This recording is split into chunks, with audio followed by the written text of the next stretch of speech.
정연태의 만리풍치를 시작하겠습니다. 여러분 안녕하셨습니까? 지금 나라가 많이 어수선합니다. 지금 대한민국의 가장 시급한 문제는 과연 뭘까요? 아마도 국가 안보와 경제가 아니겠습니까? 지금 국가 안보도 매우 심각하고 경제도 매우 심각합니다. 특히 경제는 지금 전망이 매우 어둡습니다. 그리고 기업들이 어려워하고 있고 청년들이 일자리가 없어 길거리에 지금 방황을 하고 있습니다. 왜 이런 문제가 갑자기 생겼을까요? 한마디로 바로 문재인 때문이 아닙니까? 그전에는 이 나라는 멀쩡히 잘 돌아가지 않았습니까? 바로 문재인이 집권하고 나서 나라가 안보도 불안해졌고 경제도 지금 엉망이 되지 않았습니까? 이 문재인 다음으로는 바로 문재인을 대통령으로 뽑은 우리 국민들이 그 책임이 있지 않겠습니까? 선거 때는 다들 설마 했지 않았습니까? 그런데 막상 부딪혀 보니까 이제 실감이 나는 거죠. 속았다는 걸 말입니다. 요즘 제가 가끔 택시를 타고 다닙니다. 기사들과 얘기를 해보면 10중 8구 요즘 모두 문재인을 욕합니다. 그전에는 사실은 그렇지 않았습니다. 그래도 한 절반 정도는 칭찬을 하고 했는데 요즘은 거의가 문재인 대통령에 대해서 아주 신랄하게 비판을 하고 있습니다. 속아서 잘못 뽑았다고 말하고 있습니다. 해방 이후 크고 작은 안보 사고들이 많이 있었지만 그래도 동맹국인 미국 덕분에 큰 전쟁은 없었습니다. 물론 연평도 사건, 천안함 사건 등이 있었지만 전면적인 전쟁까지는 가지 않았습니다. 그리고 경제도 튼튼하게 성장해서 세계 10위권의 경제대국을 이루지 않았습니까? 5,000년 역사의 지난 50년 동안이 가장 화려하고 떳떳하게 잘 살았던 시기가 아닙니까? 외국에 나가도 대접받고 많은 우방국들이 찾아오는 나라를 일궈내지 않았습니까? 6.25 전쟁으로 폐허가 된 나라를 지금의 대한민국으로 만들어내지 않았습니까? 이승만 대통령과 박정희 대통령의 해안으로 한강의 기적을 만들어냈던 시기가 바로 지난 50년이 아니었습니까? 그런데 이게 무슨 날벼락입니까? 듣도 보도 못한 소득주도 성장이란 이상한 경제 정책을 갖고 나와 온 나라의 경제를 쑥대밭으로 만들어 버렸습니다. 전 세계가 모두 실패한 정책이라고 말해줘도 끝까지 밀고 나가겠다는 더 심각한 문제가 바로 여기에 있습니다.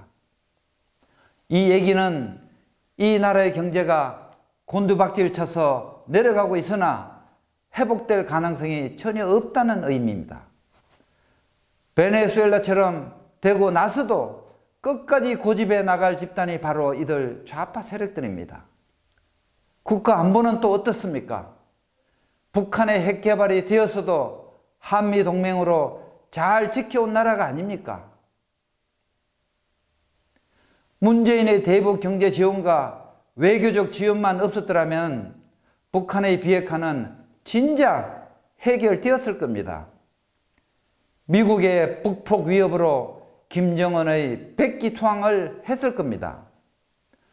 도저히 버틸 수 없는 상황까지 몰고 갈 수 있었는데 문재인의 짝사랑으로 기회를 놓쳐버리지 않았습니까? 김정은은 핵을 갖고 있다 하더라도 선제적으로 사용할 가능성은 낮다고 봅니다. 이는 결국 자멸로 이어질 테니까요. 바보가 아닌 이상 선제적 전쟁 도발은 못하는 걸 우린 모두 알아버렸습니다. 더 이상 김정은이 서울을 불바다로 만들겠다는 공갈 협박에 속지 않는다는 뜻입니다. 그래서 북한의 전면적인 도발로 인한 전쟁은 한미동맹이 유지되는 한 불가능하다고 전문가들은 보고 있습니다. 그렇다면 굳이 한반도의 안전을 이처럼 위험한 상황으로 만들어갈 이유가 없었던 것입니다. 즉 문재인은 있지도 않는 전쟁의 위험성과 가짜 평화쇼를 내세워 국민들을 현혹시켜 왔습니다. 평화와 자유는 강력한 국방력, 즉 최첨단 무기와 강인한 군인 정신, 그리고 국가의 경제력에 의해서 지켜지는 것입니다. 이것은 역사에 나오는 기록이 아닙니까? 스스로 이를 다 허물어버리고 어떻게 이 나라를 외부의 위협으로부터 지켜낼 수 있겠습니까? 주적인 북한뿐만 아니라 일본과 중국의 위협을 지켜내려면 튼튼한 국방력과 경제력이 뒷받침되어야 가능합니다. 이러한 이유로 우리는 지난 70여 년 동안 동맹국인 미국의 도움으로 경제 성장을 이뤄낼 수 있었던 것이 아닙니까? 지금 집권한 좌파 정부가 한 짓과 그 결과를 봅시다. 미국과의 동맹을 깨려고 그리고 몰래 북한을 도우려고 얼마나 나쁜 짓들을 많이 했습니까? 유엔 제재 규정도 어기고 몰래 석탄을 수입하고 기름을 갖다 주고 했지 않습니까? 그런 결과가 뭡니까 도대체? 현 정부는 무능하고 관리 능력이 없습니다. 정부가 아니라 조폭 집단들과 같습니다. 사람들도 쓸 줄 모릅니다. 지금 장관 차관에 오르는 사람치고 전과자 내지는 범법자가 아닌 사람이 하나라도 있었습니까? 이제 우리나라는 사회주의 국가, 독재 체제로 가고 있습니다. 개인의 자유가 없는 전체주의 국가로 변해가고 있습니다. 오늘 신문에 대한항공의 조향호 사주를 이사해서 퇴출시켰다고 합니다. 정부 소유의 국민연금 주주권을 행사한 폭거가 아닙니까? 이런 식으로 앞으로 대기업과 중견기업들을 모두 국유화 내지는 민노총이 지배하는 기업으로 만들겠다는 것이 아닙니까? 중도를 얘기하는 사람들은 아직도 실감하지 못한 듯합니다. 나라에서 나눠주는 배급 사회가 좋은 줄 착각하고 있나 봅니다. 그래서 정치 얘기는 피하려고만 합니다. 그리고 좋은 게 좋다고 안일하게 생각하고 있습니다. 이게 가장 큰 문제입니다.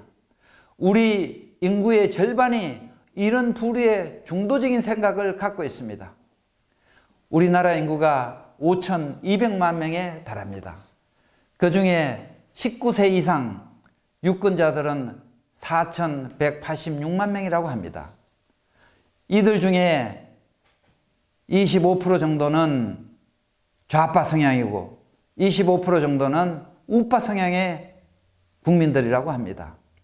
나머지 50%의 이 중도 성향의 국민들, 이들이 지금 심각한 문제를 일으키고 있습니다. 바람 부는 대로 이쪽 갔다 저쪽 갔다 자기의 주관이 없는 기회주의자들이 대부분 이 부류에 속해 있습니다.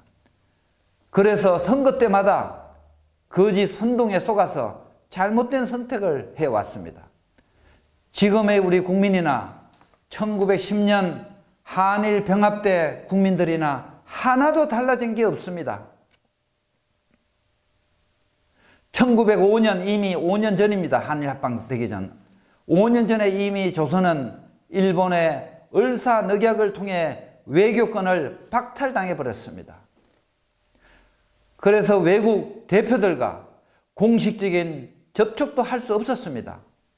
그리고 2년 이후인 1907년에는 사법권까지 빼앗기고 군대마저 해산되었습니다. 그리고 고종 황제가 폐위까지 되고 말았습니다. 그런데도 국민들은 심각하게 받아들이지를 않았습니다. 지금과 똑같은 상황이 벌어졌던 것이죠. 그리고 3년 이후에는 우리는 나라를 통째로 빼앗기고 말아버렸습니다. 일본 놈들이 우리 국민을 죽이고 강간하고 폭행을 해도 어쩔 수가 없었습니다. 그런데도 우리 국민들은 제대로 저항도 못하고 결국은 나라를 식민지하에 두고 말았습니다. 물론 그 당시에 제천이나 춘천 등지에서 의병 활동이 일어나고 또 1909년 10월 26일에는 안중근 의사와 같은 분이 나타나서 목숨을 걸고 이토 히로부미를 척살하는 등 애국 활동이 곳곳에서 있었으나 이미 때는 늦었던 것입니다. 우리 국민들은 아직도 지금의 이러한 위급한 상황을 인식하지 못하고 있습니다. 자유 대한민국이 자유가 없는 사회주의 국가, 공산 독재 국가로 체제가 바뀌고 있음을 못 느끼고 있다는 것입니다. 김정은의 독재 체제로 변해가고 있다는 걸 믿고 싶지 않는 것입니다. 김정은이 독재 체제를 유지하기 위해 얼마나 많은 사람들을 처형했는지 잊어버렸는가 봅니다. 우리의 운명은 우리 스스로 지켜내지 않으면 아무도 도와주지 않습니다. 지금이라도 이러한 체제 전환을 막을 수 있습니다.